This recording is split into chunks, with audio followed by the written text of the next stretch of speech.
Welcome to the start of the 2023 season, game one in the books. Welcome to Five Things. This is Erik McKinney, joined by Marc Kulkin and Greg Katz. And guys, USC is 1-0, 56-28 win over San Jose State.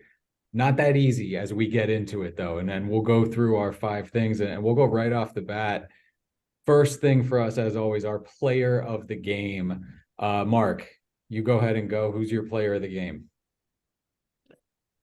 I want to go with Zachariah Branch's parents, but we're going to go with Zachariah Branch. Credit where credit is due.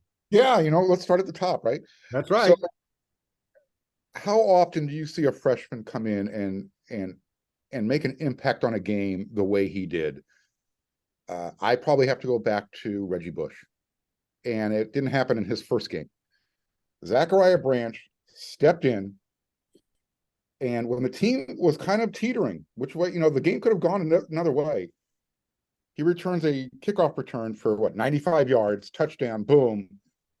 Game essentially at that point was over. And it was just great to see and to hear that was the first freshman kickoff return for a touchdown since Adoree Jackson back in 2014 in the Holiday Bowl against Nebraska. So for me, it's easy. Player of the game, Zachariah Branch, 200 and something all-purpose yards, 278, I think was the number. 232. 232. I apologize for hyperbole. Which he did not need the full game to get. No. He could have had more. So yeah, if anybody disagrees that Zachariah Branch was the player of the game, we're going to not be friends after this show. Here we go, Greg. It's your chance. It's your chance to do it. He really tempted me on that one, but no, Marc's 100% right. I think we can bring out all the comparisons to how electric this guy is. I mean, you can go back to Anthony Davis returning kickoffs. You talk about R.J. Soward returning punts. You can talk about Lynn Swann, et cetera, et cetera. And of course, there's Bush. I mean, he is what a five-star player is supposed to look like. A lot of times people say, is that guy really that good? Well, I tell you, those people that could watch the country or look at ESPN Sports Center highlights are going to go, whoa, this guy is something else. He turns it like Caleb does. He turns it almost into like a street game. And you just go, it's like he's in the gym playing, hoops. And it's not that simple. He's just that good. No doubt about it. He's the man. Yeah, I even turned to Erik. I said, he's going to return one for this game. And that was after he almost returned a punt return. You notice how Marc's going to take credit on this. Had Marc not been at the game, he drew it up. Would have been in real trouble. I can tell you that right now. He gave me the fist bump. Yeah, he did. So Caleb Williams comes back as the Heisman Trophy winner last year. He completes 18 of 25 passes, 278 yards, 4 touchdowns, no interceptions, 218.2 rating, and doesn't get a mention from us because it's Zachariah Branch is the player of the game. I mean, that's how good he was so early. Talk about true freshmen, who started and who has a good season, but I can't. You mentioned the true freshmen who have been really good for USC, but is it in that first game, those first touches where you see, no, this is the guy? We've been hearing this from teammates and coaches since the spring. I mean, when Dennis Simmons, the first question he gets about him, I think if I'm remembering right, it's basically like, what does he do well? And it's just everything. I mean, coaches don't like to say that about true freshmen. So he made it happen.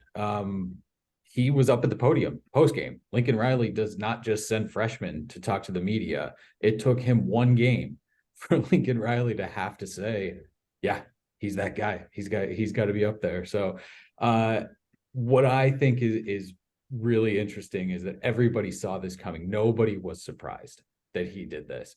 And everybody that talked about him post-game is saying, he's just going to keep doing it. This isn't going to change him. He's not going to be affected by this. This is who he is. This is how he was set up. And this is the impact that everybody thought he was going to make. The kickoff return, what he's going to do on punt returns, what he can do just to help Caleb Williams roll out a little bit and flick a little 8-inch pass to him and then have him go for however many yards he needs to go. It's we talk about how good the offense is, how good the wide receivers are. He's something else. He's something else, even in a really good group of wide receivers. He's going to be fun to watch it. And that was a big time coming out party. Would it be unfair, guys, to say he is so good, he's actually a distraction from Caleb? And those people start to concentrate on him, and Caleb's kind of like, oh yeah, and Caleb, the Heisman Trophy winner. Oh, that's great. But what about this guy? Will be a Heisman Trophy winner if he keeps this up.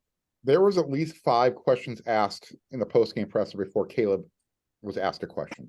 Well, and there's some newness to it also, right? And if Caleb keeps doing this again, it'll come back to him. I think what's important, and we're kind of getting away from this, but what's important or what's going to be interesting is how much heat does he take off the defense with that? I mean, how much attention is going to be needed to pay to Zachariah Branch where it's not all on the defense? And I think that's probably coming from us later as we get deeper into this. So the play of the game, there may be some overlap on this, but Marc, we're going to go back to you. Our second thing, the play of the game for you. Work hard, Marc. Work hard on trying to figure out the answer. I'm going to try and dig this one out, but it's got to be We take your time, Marc. Think it over. I'm going to go kickoff return. Sorry, just got to go there. That's shocking. I can't. Yeah, right.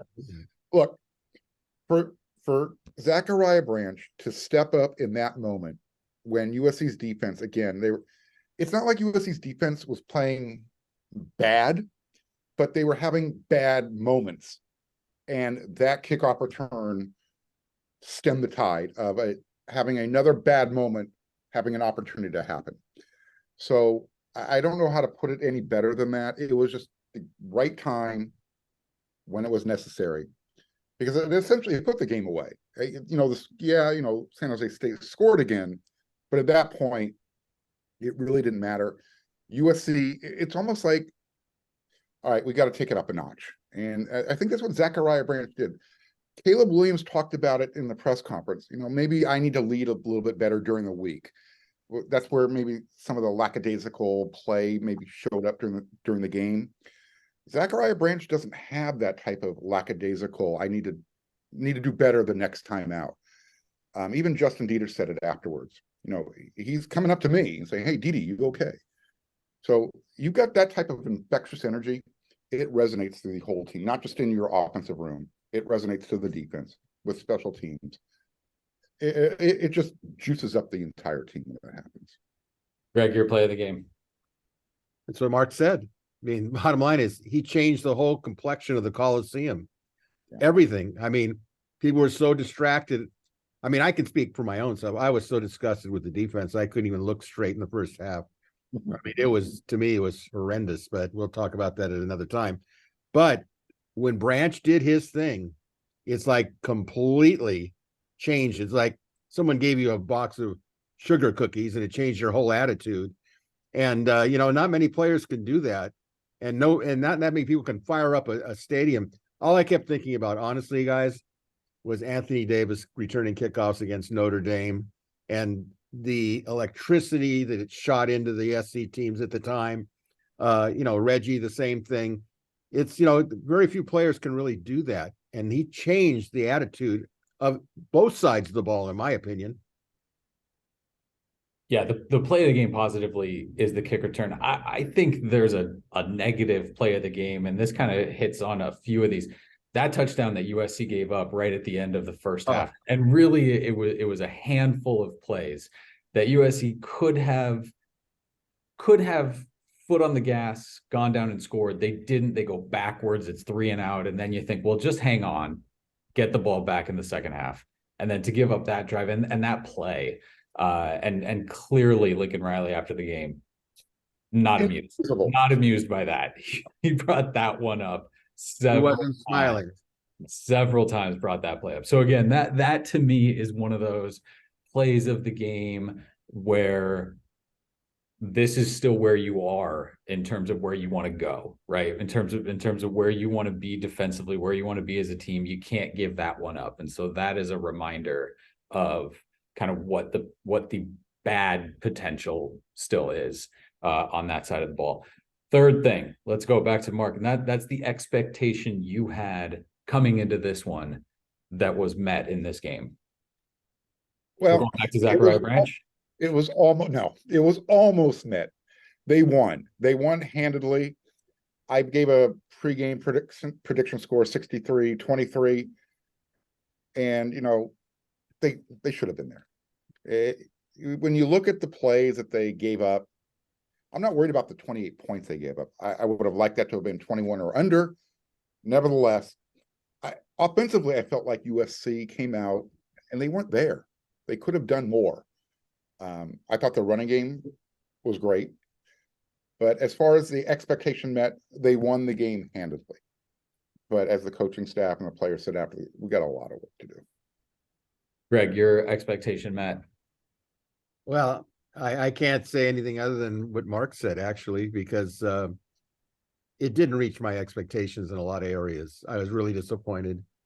I guess the expectation was they won the game, right? And that's the bottom line. They won the game. But they've got a lot of work to do.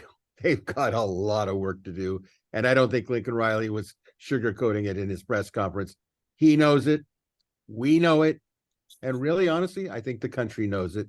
But the good news is they've got some games to get it together, figure it out. They played a lot of players liberally. Okay. I mean, you're starting fresh. I mean, you looked at what they were doing. You would think that they were having a scrimmage in the way they substituted. I mean, I could not believe that they played as many freshmen as early as they did and rotated them all. I'll tell you what, if I'm a kid getting recruited by USC right now for the class of 2024, I'm going, whoa, look at all these guys are on the field. It's the first quarter. So when they say you can come here and play as a freshman, boy, that's a lot of credibility. Yeah, and that was actually my expectation met. The coaches talked about, like, we want to see some rotation. We want to see guys. We want to get a sense. Look, they're not going to talk about the second half of the schedule, right? Coaches are never going to hint that we're not focused on the next game, this day, this minute, this second, right? But everybody knows what's coming. You know that you need to figure yourself out. Who are your guys? Who can you rely on? And so the thought coming into this game, and they said, we've got some rotations in mind. We've got some guys that we're playing. I mean, you're looking at right here, the participation chart. They needed like 6 pages to get all of the USC player names on this thing. I mean, I have never seen a paragraph chunk that big after a game compared to the other team. And you had freshmen everywhere. Elijah Hughes is in early. Tackett Curtis is starting. Alani Noah is starting. Zachariah Branch did what he did. Braylon Shelby is in early a lot. I mean, it was all the wide receivers were out there. Quentin Joyner, did his stuff. Elijah Page is in late. It went on and on and on this 2023 class.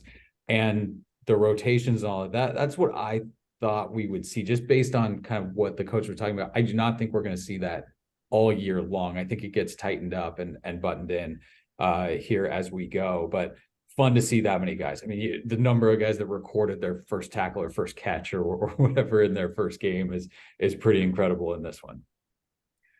Our fourth thing, we're going to go to the surprise for you. What was your surprise, Marc, going back to you in this one? It's not even anything that happened during the game. I'm going to take what was said after the game. Lincoln Riley said, nobody asked me one question about San Jose State all week long.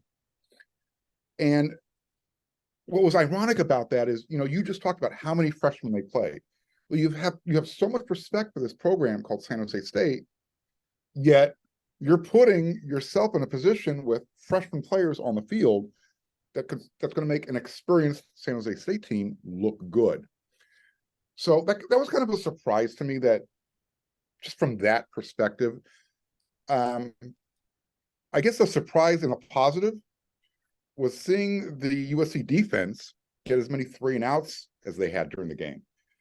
So yeah, you look at the score, you see the breakdowns, you see the defensive penalties. That was another surprise. It's as well as the defense played well, they could have, if they just eliminate those little dirty things, the defensive penalties, and that one breakdown at the end of the first half, they actually played a pretty damn good game. You contain the quarterback better, but other than that, you're not going to have a perfect game. But I think that surprised me the most. Is wow, you know what? This defense has the potential. Greg, you're surprised from this one. I couldn't disagree with Marc more. I was totally disgusted with the defense. Like already has USC dropping out of the top 25, by the way, guys. No, I don't think they look like the number 6 team in the country. That I'll tell you. You know, if you look at points, you could say, oh, well, they scored 50 some points. Okay. But just the technique. There were guys that I thought should have played a lot better. Their contain in the first half was tragic. So many guys got caught inside. It's like, look, you know, in the old, I hate to say the old days, in the 52 defense, you'd have defensive ends that made sure guys didn't get to the outside. I don't know. To me, look, some of it was schematic. There was giant holes that an experienced quarterback like Cordero could see, and they went right for it. And I agree with Marc. They did get better. They started getting 3 and outs.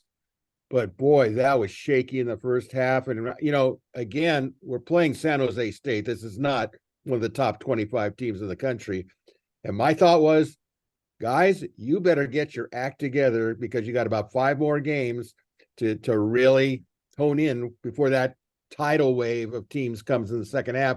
And when I looked at this game, honestly, I started thinking of Deloria at Arizona.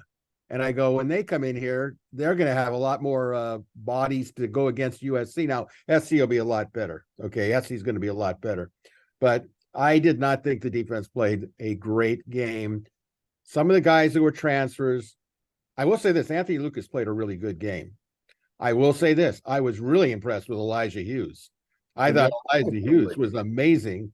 And also, the Tiafu, the backup, pronounce it for me, Marc. Stanley Taufo.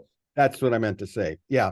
He really is going to press for a starting job because they started playing him more and more and things started to get settled. So I think the surprise for me was guys like him that rose to the occasion and said, oh, wait a minute. I can play and I could start. And it'll be interesting to see how Coach Newis looks at him and says, you know, buddy, you've earned this. But that was kind of my surprises. Yeah, mine. So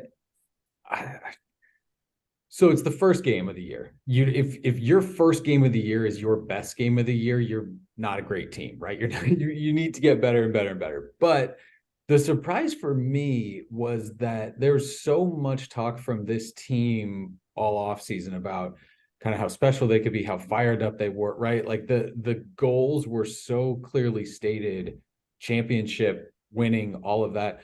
There were some real kind of, again, the physical errors that you're going to make early, I think are understandable. The mental thing, right? 2 pretty easy drop passes. There was some defensive stuff where guys were just not reacting well enough. There were a couple offensive drives where the offensive line was kind of like 2 steps behind the San Jose, right? And then you just, there was sort of a lull of energy and all of that. I expected this team to come out and just accelerator to the floor and go. And there were going to be mistakes, right? This defense is set up to where if you hit them right, you're going to get a big play. That's going to happen during the year, I think. But where it feels like you're just kind of not there energy level compared to the other team for stretches in your first game, I think that was surprising to me. And again, you had the big plays when you needed them. You put up 56 points. You got the defensive stops when you needed to. I don't think it's, 5-alarm fire and we got to make all these changes, but it'll be interesting to see how that plays out, I think, as you go along. We're going to go to the 5th thing now to wrap this up. Marc, we're going back to you. And this is looking at, as we move forward, what's your biggest takeaway from this one? This team has the opportunity to play defense and not have to force the other team to turn the ball over. I saw improvement at the rush end position this year in the first game compared to what we thought we saw last year. Jamil Muhammad was constantly in the backfield. Anthony Lucas was making plays from the position. You would think that you would have some, offensive penalties, especially when you're starting, guys off the offensive line who are freshmen. The offense wasn't the room that was having issues. It was on the defensive side of the ball. So again, these takeaways are you can see what's there. The players talk. Caleb Williams, he made the comment. We have something special here. We just need to kind of all get on the same page and kind of focus and make sure we're doing what we're supposed to. And he said it starts with me. I talked about it a little bit earlier. He felt that he could have led better during the week. And look, when you see these guys are human, they see their 30 and a half, 31 point favorite. Subliminally, you know that you're better than the other team. And that I think that kind of showed itself in this game. And that was my takeaway, is that they can't do that anymore. Every time they step on the field, USC might not be all the way back, but they've got the target on their back now for a variety of reasons. This is the last year of the Pac-12. They've got the reigning Heisman Trophy winner. They're picked to, make the playoffs. They've got to play like, the name Georgia is on their helmet. And I don't know if they're there yet, but that's the takeaway I had. They got to play like they're a national champion. Greg, your takeaway from this one? They've got a lot of work to do on both sides of the ball. Now, they'll get better because the coaches will say, we gave you all a chance in these first couple of games.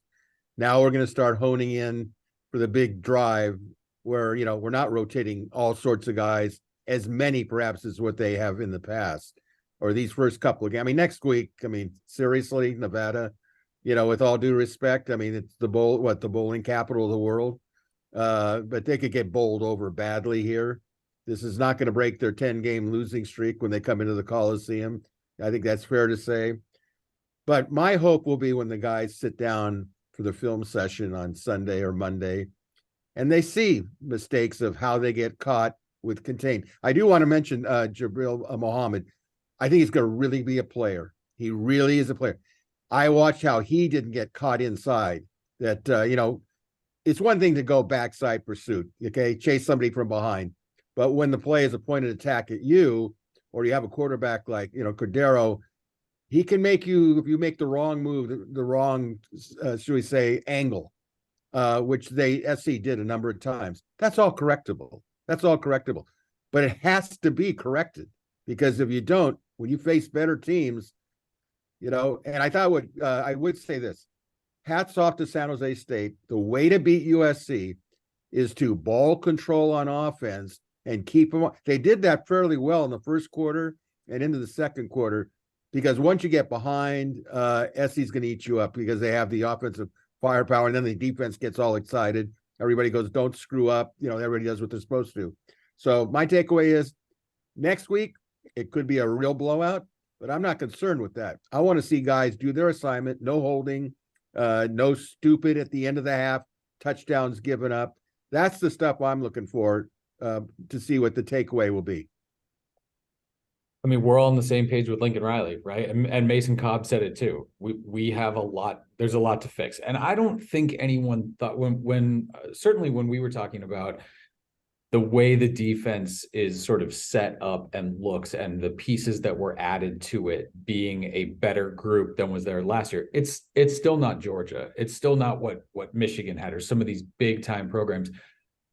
But I think you could sense this from Riley, from Mason Cobb too.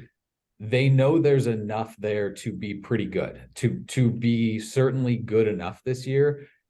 Can you do it week over week? Can you get better and better and better and better, so that when it comes time to it, you can win one of those games where you need to keep a team under 24, or you need a big play at the end of it, right? Are you able to get to that point?